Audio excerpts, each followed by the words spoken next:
नमस्कार मित्र आणि मैत्रिणी, welcome to my channel. Kamali याच्या भागामध्ये आपल्याला हे दाखवण्यात आलं आहे की इथे बाबांना ऋषी, कमळी आणि निगी हे तिघे जणी गार्डनमध्ये घेऊन जातात. ऋषी म्हणतो, अगं कमळी, बाबांना आपण बाहेर घेऊन गेल्यानंतर ना जरा बरे वाटेल. कमळी म्हणते, ऋषी सर, पण मी अन्नपूर्णा मॅडमची काही परमिशन काढली नाही, तसं कसं घेऊन जायचं? ऋषी म्हणतो, काही नाही होत, त्या माघारी आल्यानंतर मी सांगेन त्यांना, तू टेन्शन घेऊ नको. तो पण ऋषी असं काही म्हटल्यानंतर कमळी म्हणते, ठीक आहे ऋषी सर, आपण जाऊयात. गेल्यानंतर ना कमळी एवढं काही हसवते बाबांना, काही विचारायलाच नको. एकापेक्षा एक अशी कॉमेडी करत असते. काय बेडकाचा आवाज, काय म्हणजे प्रत्येक गोष्ट वेगवेगळी करून दाखवत होते.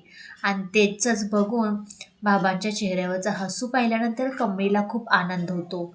कमळी म्हणतो, ऋषी सर, तुम्ही बाहेर आणलेलं ते काही वाया गेलं नाही, कारण की बाबांच्या चेहऱ्यावरचं हे हसू मी खूप दिवसातून बघते, कारण त्यांना कधी मी हसलेलं पाहिलं नाही आहे. असं काही म्हटल्यानंतर ऋषी म्हणतो, मी कमळी तुला बोललो होतो ना, आपण बाबांना बाहेर घेऊन जाऊया. तोपर्यंत कमळी म्हणते, हो ऋषी सर, बरोबर आहे तुमचं. तोपर्यंत ही ते ऋषी काही कमळीला बोलणार तोपर्यंत अनिकाचा सारखा फोन येत असतो. अनिकाचा फोन हा ऋषी कट करत असतो. कमळी आज खूप वेळा पाहतच राहते. म्हणते, ऋषी सर, तुम्ही फोन तरी उचला ना. ऋषी म्हणतो, नाही अगं, काही नाही, असंच केला असेल तिने सहज आपला. तोपर्यंत ऋषी कमळीला म्हणतो, अगं कमळी, तू काहीतरी बोलणार होतीस ना, बोल ना. कमळी म्हणते, काही नाही ऋषी सर, नाही आहे मला काय बोलायचं. अगं, मनातलं काहीतरी बोलायचे असं जाणवते मला. तोपर्यंत कमळी सगळं मनातलं मनातच दाबून ठेवते, काही बोलत नाही त्याच्याशी. परत परत एकदा अनिकाचा फोन येतो. कमळी म्हणते, आता तरी ऋषी सर, तुम्ही ना अनिकाचा फोन उचला, कारण खूप वेळा येऊन गेला असेल, इम्पॉर्टंट कॉल असतील. असं काही बोलल्यानंतर ना ऋषी फोन उचलतो. फोन उचलल्यानंतर ना अनिका म्हणते, ऋषी सर, मला वाचवा, मला गुंडांनी इथं डांबून ठेवलं आहे, सोडा सोडा, असं काही फोनवरती ती ओरडत असते. ऋषी खूप घाबरतो आणि तिथेच ती कमळी, निग्गी आणि बाबांना सोडून तो ऋषी अनिकाकडे जायला निघतो. गेल्यानंतरही ते ज्या काही ठिकाणी अनिकाने बोलवलं असतं तिथे ऋषी जातो. अनिकाने पूर्ण लाईट्स वगैरे बंद केलेले असतात, एकदम अंधार काळोख असतो. ऋषी म्हणतो, ही कुठली जागा आहे, एकदम काळोख आहे, काही कळायला मार्गच नाही आहे. आणि हा सगळा प्लॅन अनिकाचा असतो. खोटं त्याच्याशी बोलून ऋषीला कसं बसं इकडे बोलवलेलं असतं. अनिकाबरोबर तिच्या कॉलेजमधल्या मैत्रिणीही असतात. त्या लपून सगळं काही या दोघांचं बघत असते. तोपर्यंत अचानक हार्टवाला दिल असतो तिथे लाईट अचानक म्हणजे प्रकाश पडतो. तोपर्यंत ऋषी म्हणतो, अरे छा, एवढा प्रकाश, म्हणजे जरा विचित्रच आहे हे. तोपर्यंत आपली अनिका पूर्ण ह्याच्यामध्ये एकदम लकलकाट करते आणि एकदम स्टाईलमध्ये छान कपडे वगैरे घालून दबक्या पावलाने ऋषी समोर येते आणि मग ते, ऋष बघ ना मी कशी दिसते, हे सगळं केलं आहे फक्त आणि फक्त तुझ्यासाठीच केलं आहे. तोपर्यंत ऋषी खूप रागारागाने तिच्याकडे पाहत राहतो आणि म्हणतो की, काय तुला अक्कल आहे की नाही, तुला काय वाटतं का नाही, इज्जत म्हणजे तुला काही कचरा वाटतो का गं? असं काही बोलल्यानंतर न अनिका त्याच्याकडे पाहतच राहते आणि त्याला बुके देणार. तोपर्यंत ऋषी पटकन अनिकाच्या सनकीनं कानाखाली मारतो, अगं तुला कुठली गोष्ट कधी बोलावी, काय करावं, तुला काय कळतं का नाही, हे सगळं काय तुला नॉर्मल वाटतं का गं अनिका?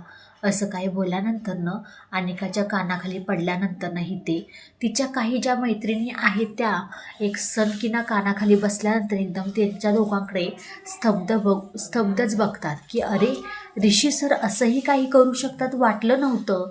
परत इथे अनिका म्हणते, अरे ऋष, मी तुला तरी सरप्राईज द्यायचं म्हणून ठरवलं होतं, म्हणून मी तुला खोटं बोलून इथं बोलवलं आहे. अगं, सरप्राईज असं कोणी देतं का? आणि परत जर माझ्यासमोर जर अशा कंडिशनमध्ये तू आलीस ना, माझ्यासारखं कोण वाईट नाही आहे, असं म्हणून ऋषी तिथून रागारागाने निघून जातो.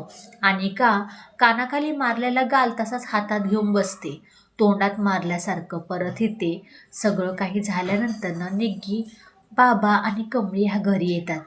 कामिनी रागिणीला सांगते की माझ्या हातात असा कुठला तरी हुकमाचा एक्का लागला आहे की आपण नयनताराला चांगलंच वाकवू शकतो आणि ऋषी आणि अनिकाचं लग्न आपण करून देणार म्हणजे देणारच. तोपर्यंत रागिणी बोलते ते कसं काय?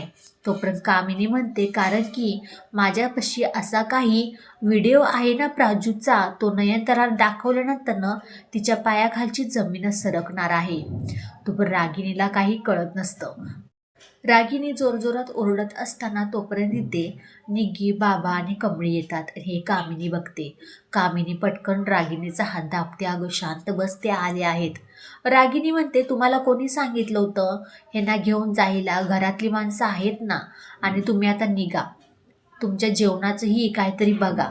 अहो आमच्या जेवणाचं आम्ही बघूच, पण इथे ना बाबांचं जेवून घालू त्यांना, मगच आम्ही तिथून जाणार. तोपर्यंत कामिनी बोलत असताना साहेबा तिथे येतो. साहेबा आल्यानंतर म्हणतो कमळी अगं बाबांची शॉल राहिली आहे. कामिनी एकदम चांगल्या स्वभावाची असल्यागत आवानते. म्हणते साहेबा तू येते? हो, मला ऋषीने पाठवलं होतं की ह्या तिघांना व्यवस्थित घरी पाठव. आणि ऋषी कुठं आहे असं कामिनी विचारते. साहेबा म्हणतो ऋषी कुठे गेलेत ते मला काही माहीत नाही आहे. जेवढं मला बोललं होतं तेवढंच करायला लावलं आहे. आणि सगळं काही झाल्यानंतर ना तिथून त्या दोघी जणी जायचं काही नाव घेत नाहीत. कामिनी आणि रागिणीला खूप राग येतो. हा व्हिडिओ शेवटपर्यंत पाहिल्याबद्दल खूप सारे मनापासून धन्यवाद. भेटूया आपण पुढच्या व्हिडिओमध्ये. बाय बाय सगळ्यांना.